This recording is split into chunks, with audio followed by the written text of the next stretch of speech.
Merhaba arkadaşlar, Rençber TV'ye hoş geldiniz. Ben Kemal Beytekin. Sevgili arkadaşlar, değerli takipçiler, bugünkü videomuzda 2023 senesi açık kapya biber yetiştiriciliği için kapya biber tohumlarımızı ekeceğiz. Yerimizi hazırladık. Bu videoda detaylı bir şekilde bunu size anlatacağım. Kendi tohum alıp ekmek isteyen arkadaşlar olursa bundan faydalanırlar inşallah. Şimdi aslında bugün ayın 23'ü mü 24'ü mü bir bakayım, herhalde 23'ü. Bu kamyon bir geçsin de. Bugün ayın 23'ü, 23 Şubat 2023. Tohum ekeceğiz, kapya tohum ekeceğiz. Bu ekeceğimiz tohumlar direkt buradan alınıp tarlaya ekilecek olan tohumlardır. Yani daha önce de burada tohum ekildi. Bunlar Charleston tohumu. Şunları da bir göstereyim. Şurada şaşırması yapıldı. Bunlar vakit malı. Normal bir yola şaşırtmak için bunlar bu şekilde ekildi. Ama bu ise direkt buradan yolunacak. Yani şuradan yolunacak ve tarlaya götürüp tarlada ekilecek. Tohum 50 ile 60 gün içinde ekim kıvamına geliyor. Bunu bugün ektiğimiz takdirde yani ne oluyor? Mart, Nisan. Nisan'ın başında, 5'inde ekime hazır bir şekilde olacaktır. Bu biberler de şeye gidecek zaten. Adana Çatalan bölgesine gidecek. Orada bir arkadaşa ekiyoruz bunları. Açık olarak buradan gidip orada tarlaya dikilecekler. Şimdi teknik detaylara gelecek olursak, şurada yanmış hayvan gübresi ve kırmızı toprak karışımını görüyorsunuz. Öncelikle buraya döktüğümüz toprağın oranından bahsedeyim. 3'te 2 oranında iyi yanmış hayvan gübresi, 3'te 1 oranında ise kırmızı toprak karıştırıyoruz. Burası kum olduğu için, yani bu bölge deniz kumu gibi kum olduğu için bunu aktarırken doğal olarak kum karışıyor. Ama sizin bölge toprak ise, eğer imkanınız da varsa, %10 civarında bir kum karıştırırsanız, ince kum karıştırırsanız da toprağın geçirgenliği güzel olur ve daha iyi olur. Materyalimiz bu şekilde. Bunlara bakmayın, bu elenti. Önce bir döktüğümüz malzemenin yanına gidelim. Bunu elemişiz arkadaşlar. İyi yanmış hayvan gübresi, kum ve kırmızı toprak. Niye kırmızı toprağı tercih ediyoruz? Kırmızı toprak suyu görünce dağılıyor. Onun için kırmızı toprak boz topraktan daha iyidir. Mecbur kalındığı takdirde boz toprak da kullanabilirsiniz ama kırmızı olsa daha güzel olur. Şimdi buraya dün bu malzemeler döküldü ve serildi. Kalınlık arkadaşlar, şu malzemenin kalınlığı şöyle 3 parmak. Yani elimizi de kirleteceğiz ama şu şekilde 3 parmak kalınlığında bu malzemeyi döküyoruz ve olabildiğince tesviyesini güzel bir şekilde yapmaya çalışıyoruz. Ne kadar tesviyesi düzgün olursa tohumun bitmesi ve fidelerin boyunun eşit olması o kadar güzel olur. Olabildiğince yapabildiğimiz kadar tesviyeyi düz yapacağız. İkinci bir husus, diktiğimiz bu malzemelerden bahsedelim. Bu teller arkadaşlar 14'lük tel dediğimiz inşaat teli. Nevrüllü olmayan, yani bazı şimdiki inşaat şeylerinde böyle tırtıklar oluyor ya, nevrüllü diyorlar. Bunlar düz olanı yarım ay şeklinde 6 metre 40 santim. Yani şuradan telin uzunluğu 6 metre 40 santim yarım ay şeklinde hilal gibi yapıp bunu buraya dikiyoruz.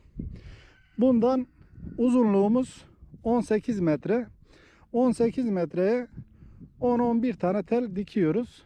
9'un altına düşmeyin. Yani 10 tane olursa daha güzel olur. 12 olursa daha güzel olur.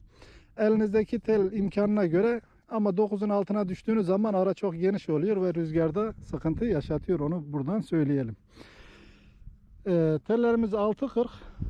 Şuradan, şu telin ucundan şu tele kadar, şuraya kadar şu mesafe 4,5 metre arkadaşlar. Bu 4,5 metrenin içi iki kanat yapıyoruz. Ortadan da belli. Bu taraf bir kanat, bu taraf bir kanat. Bunların her birinin genişliği 180 santim. 180 santim bu taraf, 180 santim de bu taraf. 3 metre 60 santim ediyor.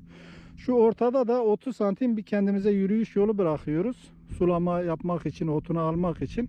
3 metre 90 etti arkadaşlar. Bu kenardan da şuradan da bir 30 santimetre boşluk bırakıyoruz. 4 metre 20 santim. Aynı şekilde 30 santim de oradan bırakıyoruz. 4,5 metreyi bu şekilde tamamlıyoruz.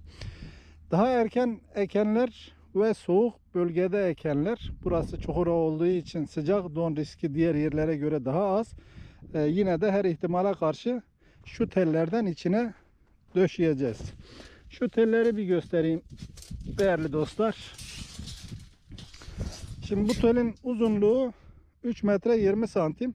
Her demirin altına bir tane gelecek şekilde, hani dedim ya şurada 30 santim boşluk bırakıyoruz. Şunu şu şekilde dikiyoruz. Onu da ortaya dikiyoruz. Soğuk günlerde don için bundan yine kaç tane büyük demir varsa ona göre altında küçük tünel teli çakıyoruz. Bu kenara bir naylon indiriyoruz. Soğuk günlerde şöyle tüneli çekip kapatıyoruz.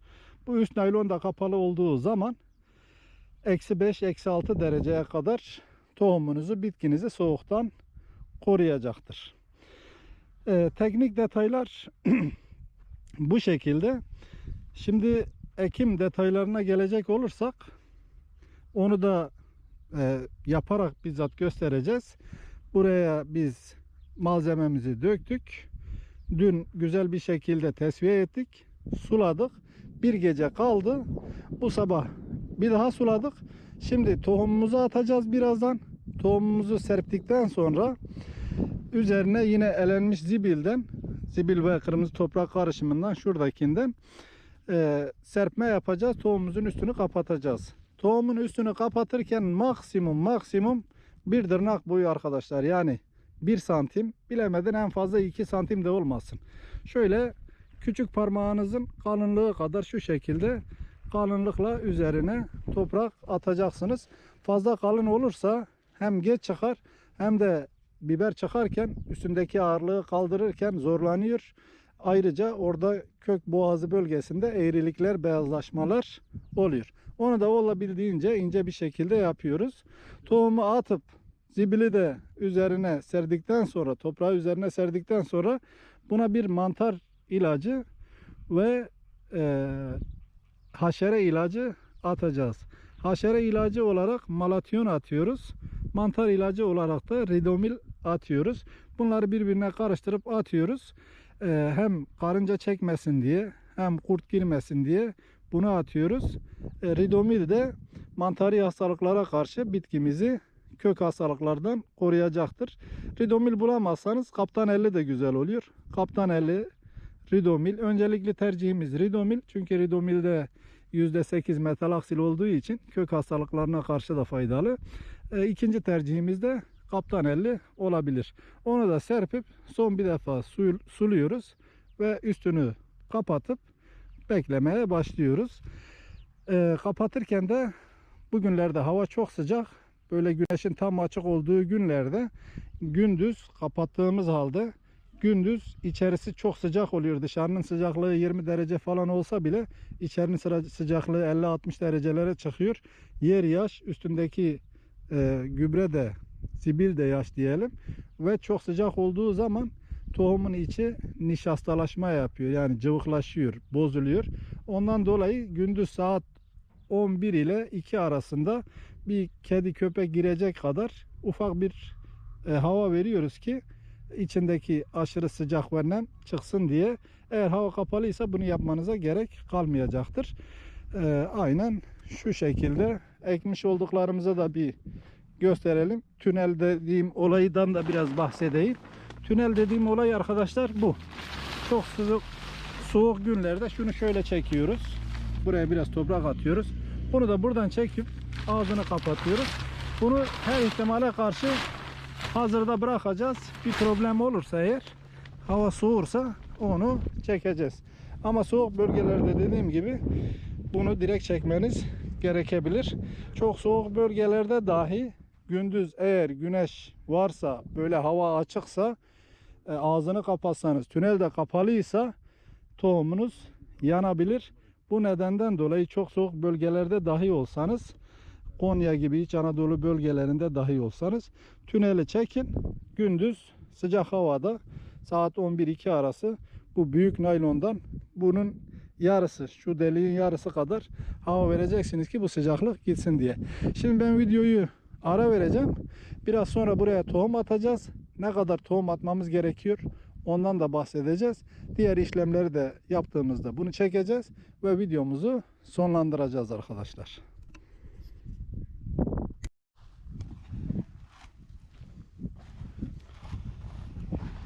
Arkadaşlar tohumumuzu serptik.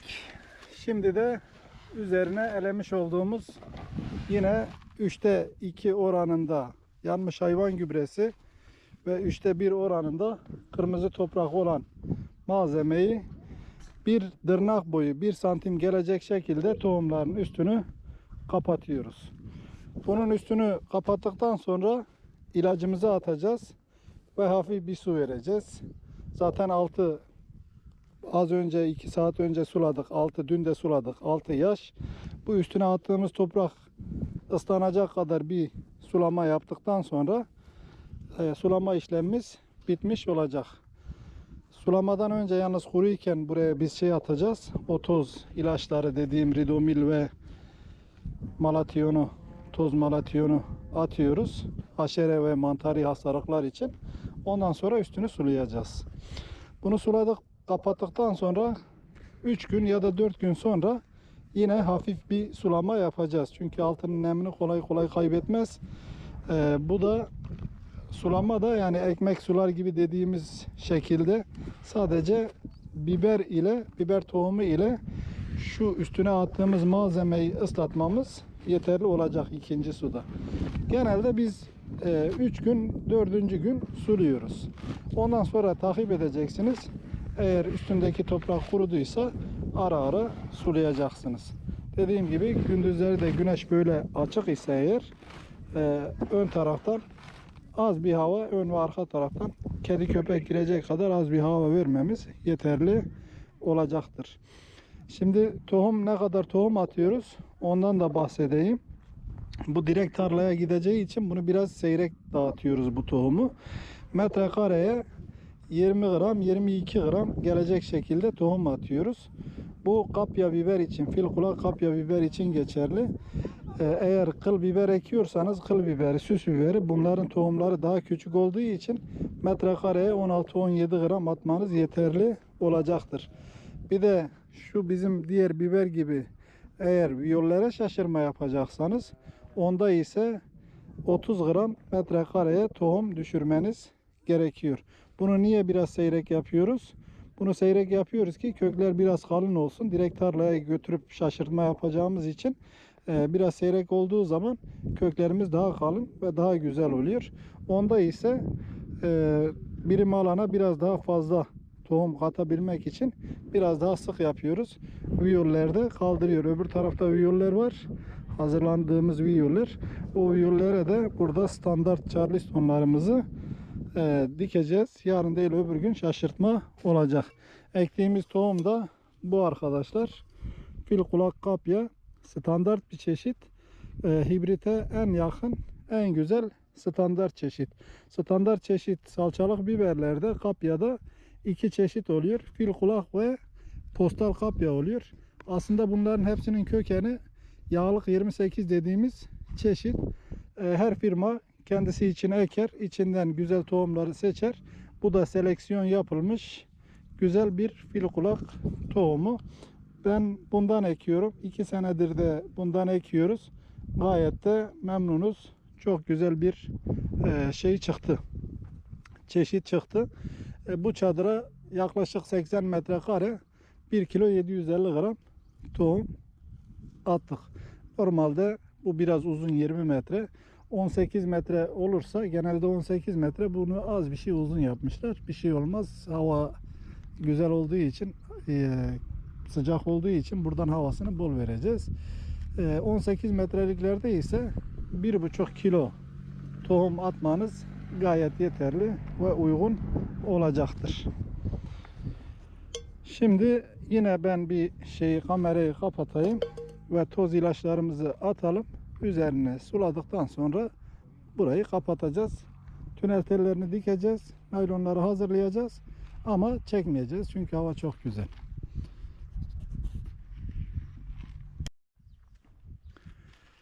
Arkadaşlar, tohumumuzu serptik. Üzerine toprağını attık. Üstüne mantar ilacı ve malatyonumuzu da attık. Şimdi üzerine hafif bir pas sulayarak ekim işlemimiz bitmiş olacaktır. Ekim işlemi bu şekilde detaylı bir şekilde anlattım. Umarım faydalı olmuştur. Bugünlerde İç Anadolu bölgesi ve Ege bölgesi, ayrıca Çanakkale bölgesi ekim tarihidir. Çünkü tohumu yere attıktan sonra 60 gün içinde, 50 gün, 60 gün içinde ekim kıvamına geliyor. Bazı arkadaşlar videolarda soruyor, şu bölge için ne zaman tohum atayım diye. Bunu kendiniz belirleyebilirsiniz. Tarlaya fideyi indirdiğiniz tarihten önce 60 gün önce ekerseniz biberiniz kavuşacaktır. Umarım faydalı bir video olmuştur. En son buranın sulamasını da çekip videoyu sonlandıracağım. Değerli dostlar, üstünü de suladık. İşlemimiz bitti. Sulama yaparken ince süzek kullanın. Eğer bizim süzek biraz kalın geldi, sulama yaptıktan sonra böyle bazı yerlerde su göl olduğu için tohumlar dışarı çıkabilir. Bunun için de sulama bittikten sonra yine oradan biraz toprak alıp şu açık yerleri, şu anda Ömer kapatıyor, bunu kapatıyoruz. Bunu kapattıktan sonra bunun üstünü bir daha sulamıyoruz. O nem o üzerine kapattığımız toprağa yeterli gelecektir. Bir biber ekilişi videomuzun sonuna geldik. Demin bitirdim dedim ama bunu da eklemeden edemiyorum. Şimdi benim acil gitmem lazım.